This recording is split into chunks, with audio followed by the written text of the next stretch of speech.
రేపు మే 31వ తారీఖు భారత్లో 5 రాష్ట్రాలలో సివిలియన్ డిఫెన్స్ డ్రిల్స్, దీనిని మిలిటరీ మాక్ డ్రిల్స్ అని కూడా అంటారు. ఇప్పుడు ఇది మనము ఎందుకు చెయ్యాలి అంటే జమ్మూ అండ్ కాశ్మీర్, పంజాబ్, రాజస్థాన్, హర్యానా, గుజరాత్ పాకిస్తాన్ సరిహద్దుల్లో ఉండే రాష్ట్రాలు. ఇక్కడ ఎందుకండి ఏంటండి అంటే ముఖ్యంగా మనం చూడాల్సింది ఇంటెలిజెన్స్ ఇన్పుట్స్. అంటే మన రా ఏజెంట్లు పాకిస్తాన్లో ఉంటారు కదా, వాళ్ళు ఇచ్చే ఇన్పుట్స్ ప్రకారమే మనము ఇలాంటి వార్ రూమ్ డిసిషన్స్ వీటిని తీసుకుంటూ ఉంటాం. మరి పాకిస్తాన్లో ఏం జరుగుతుంది? పోయిన వీడియోలో మాట్లాడాము. షాబాజ్ షరీఫ్, హసీం మునీర్ కలిసి ఒక అతి పెద్ద రిటాలియేషన్ అటాక్ భారత్ మీద చెయ్యాలని అనుకున్నాము. కానీ వాళ్ళు సడన్గా బ్రహ్మోసు పెట్టుకొని మా మీద చేసిన దాడులు అది చూసి మేము ఆగిపోయాము. సో ఇప్పుడేం చేయబోతున్నారు చూడండి. మొన్న లాహోర్లో ఒక అతిపెద్ద ర్యాలీ. ఎవరు ఇది నిర్వహిస్తున్నారు అంటే కరుడు గట్టిన తీవ్రవాదులు. భారత్ మోస్ట్ వాంటెడ్ టెర్రరిస్టులని ఒక లిస్టు వేశారు.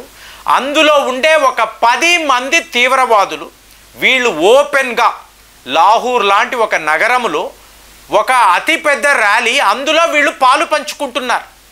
మరి ఈ పార్టిసిపెంట్స్ అన్నారు అనుకోండి, 10 మంది కాదండి, పెద్ద పెద్ద ఉన్నత పోలీస్ అధికారులు, మీకు అలాగే పాకిస్తాన్ ఆర్మీకి చెందిన కమాండర్లు. అంటే వీళ్ళకి ప్రొటెక్షన్ ఇవ్వడానికి, తీవ్రవాదులకు రక్షణ కవచాన్ని ఏర్పాటు చేసే ఒకే ఒక దేశము పాకిస్తాన్. సో ఇందులో సఫీలుల్లా కసూరి అనబడే ఒక తీవ్రవాది, వీడే మెయిన్ అట్రాక్షన్. సో వీడు మాట్లాడుతున్నాడు. వీడేమంటున్నాడంటే పహల్గాం దాడులు జరిగాయి చూసారా, దాని యొక్క మాస్టర్ మైండ్ నేను అని చెప్పి భారత్ చెప్తుంది. ఇది నిజమా అబద్ధమా వాళ్ళకే తెలియాలి, కానీ ఇవాళ నేను వరల్డ్ ఫేమస్ అయిపోయాను. అలాగే తల్హా సయీద్ అని చెప్పి ఇంకొక తీవ్రవాది. చూడండి, ఇంతంత మంది తీవ్రవాదులు ఓపెన్గా ఒక ర్యాలీలో మాట్లాడుతూ ఉంటే ఈ పాకిస్తాన్ ప్రభుత్వము ఏం చేస్తుంది? ఇప్పుడు ఇది ఎలా ఉంటుందంటే ఒక వర్గమేమో టెర్రర్ గ్రూప్స్, ఇంకొక వర్గమేమో పాకిస్తాన్ ఆర్మీ, మూడవది వాళ్ళ సివిలియన్ గవర్నమెంట్. ఎవడికి వాడికి ఎటువంటి పొంతన ఉండదండి. ఎవడికి తోచింది వాడు చేస్తూ పోతూ ఉంటాడు. ఆ దేశము పట్ల, అడ్మినిస్ట్రేషన్ పట్ల ఎవరికి ఎలాంటి కంట్రోల్ అనేది ఉండదు. సో మరి ఇంతంత తీవ్రవాదులు ఓపెన్గా మాట్లాడుతున్నారు కదా. అదే ఒక ఇమ్రాన్ ఖాన్ ర్యాలీ అన్నారు అనుకోండి, ఇవాళ అతన్ని అరెస్ట్ చేసి జైల్లో పెట్టారు. బలూచిస్తాన్లో పీస్ఫుల్ సెమినార్స్, పీస్ఫుల్ మీటింగ్స్ అన్నారు అనుకోండి, వాళ్ళందరినీ కూడా చావకొట్టుడు కొట్టి తరిమి వేస్తారు. కానీ అదే తీవ్రవాదులు అంటారా, భయం. సో ఇక్కడ ఈ మీటింగ్లో మీరు చూసారనుకోండి, యాంటీ ఇండియా స్లోగన్స్, భారత్ అంతు చూస్తాము, మా మీద బ్రహ్మోస్ లాంటి అస్త్రాలు వాడతారా, సో మేము కాశ్మీర్ని పొందే తీరతాము, మా వాళ్ళు ఇవాళ సిద్ధముగా ఉన్నారు, మా ఆర్మ్డ్ ఫోర్సెస్ ఎప్పుడైనా కూడా భారత్పై దాడులు చెయ్యవచ్చు, చేసే తీరతాం, ఇన్ని మాట్లాడుతూ ఉంటారు. సో దానివల్లే మనం మిలిటరీ డ్రిల్స్ నిర్వహిస్తున్నామా అంటే శత్రువులో ఆ భయాన్ని కలిగించాలి, వాడిని కన్ఫ్యూజ్ చేయాలి. ఎంతలా కన్ఫ్యూజ్ చేయాలంటే ఎప్పుడు ఏం జరుగుతుందో వాడు ఊహించలేడు.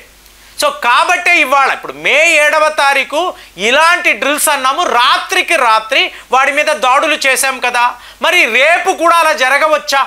వాడికి ఆ భయం ఉంటుంది కదా, ఎప్పుడు కూడా వాడిని భయంలో ఉంచాలి. సో ఇది ఎలా చెప్పాలి? ఇప్పుడు షాబాజ్ షరీఫ్ని మీరు అడిగారు. ఇప్పుడు ఇది చూడండి, పాకిస్తాన్ మర్కాజీ ముస్లిం లీగ్ని అంటున్నాడు, ఒక పొలిటికల్ పార్టీ నిర్వహించే ర్యాలీ అంటున్నాడు. కానీ ఇది ఏంటి? లష్కర్ ఈ తాయిబా అనబడే తీవ్రవాద సంస్థ, వాళ్లను మేము బ్యాన్ చేసాము అని చెప్పి పాకిస్తాన్ ఒక కట్టుకథ ఇలాగా అబద్ధాలు చెప్పి వాళ్ళ తరఫు నుంచి తీవ్రవాదులను పోగు చేయడం. ఇది షాబాజ్ షరీఫ్ సక్సెస్ఫుల్గా చేయగలిగాడు. కాబట్టే ఆ దేశంలో తీవ్రవాదులు ఓపెన్గా తిరుగుతున్నారు.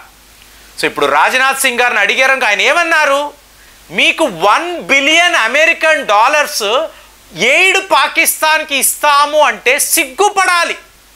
అంటే తీవ్రవాదులకు ఫండింగ్ ఇచ్చే ఒక సంస్థ వాళ్ళకి సపోర్ట్గా అమెరికా వెస్టర్న్ దేశాలు ఉంటే వీళ్ళని ఏమనాలి? సో ఇది రాజ్నాథ్ సింగ్ గారు అన్నారు. మరి ఇవాళ తీవ్రవాదానికి వ్యతిరేకంగా అంటూ షాబాజ్ షరీఫ్ మాట్లాడతాడా అంటే ఎక్కడా మాట్లాడు. కానీ ఇతని డెలిగేషన్ ఇవాళ మనము ఎందుకు ఈ మిలిటరీ డ్రిల్స్ నిర్వహిస్తున్నాము అంటే రెండవ కారణము, షాబాజ్ షరీఫ్ టర్కీ వెళ్ళాడు. టర్కీ తర్వాత ఇవాళ ఇరాన్కి వెళ్ళాడండి. ఇరాన్ మన మిత్రదేశం. సో అక్కడికి వెళ్ళి ఇలా చూడండి మా మీద భారత్ ఎలాంటి దాడులు చేశారు, ఒకవేళ అమెరికా వాళ్ళు ఇంటర్ఫిరెన్స్ అనేది లేకపోతే ఇవాళ పాకిస్తాన్ దేశమే లేకుండా పోయేది కదా, ఇలాంటి కట్టుకథలు చెప్తున్నాడు. ఇరాన్ వాడికి అమెరికా అంటేనే నచ్చదు, వీడికి బాగా తెలుసు. అమెరికా ప్రస్తావన అక్కడ తీసుకొచ్చాడు. దాంతో ఇరాన్ వాళ్ళు క్లియర్గా చెప్తున్నారు, నీకు ఎందుకురా భారత్తో ఈ వైర్యం, నువ్వు వాళ్లతో యుద్ధము చెయ్యగలవా, నీ వద్ద ఎలాంటి ఆయుధాలు? ఎందుకంటే లాస్ట్ ఇయర్ చూడండి ఇరాన్ వాళ్ళు పాకిస్తాన్ మీద దాడులు చేశారండి. వాడేమైనా ఆపగలిగాడా? అంటే ఇరాన్తోనే నువ్వు ఒక యుద్ధము చెయ్యలేవు, అలాంటిది భారత్ లాంటి ఒక దేశముతో ఏ బేసిస్లో నువ్వు వెళ్ళి మేము అటాక్స్ చేస్తాము, రిటాలియేట్ చేస్తాము, మేము మళ్ళీ వాళ్ళ మీద ఇలాంటి అస్త్రాలు వాడతాం, ఇదంతా ఎందుకు మాట్లాడతావు? నువ్వు మేము పీస్ఫుల్ రెసల్యూషన్ కోరుకుంటున్నాము, భారత్తో కూర్చొని ఒక డైలాగ్ అనేది పెట్టుకోవాలి, ఈ యుద్ధాలు ఇవి వద్దు, తీవ్రవాదం పట్ల మేము కూడా పోరాటాలు, ఇవి కదా నువ్వు మాట్లాడాలి. వెంటనే షాబాజ్ షరీఫ్ ఇరాన్లో కూర్చొని చూడండి, వాడు వాళ్ళ ఉప ప్రధాని, వాళ్ళ ఫీల్డ్ మార్షల్ అసీం మునీర్, ఇంతమంది కలిసి ఇరాన్ వెళ్ళి ఫైనల్గా వాళ్ళు ఏంటి, మేము భారత్తో ఒక శాంతియుతమైన పరిష్కారాన్ని కోరుకుంటున్నాము, ఇదే మాట్లాడారు.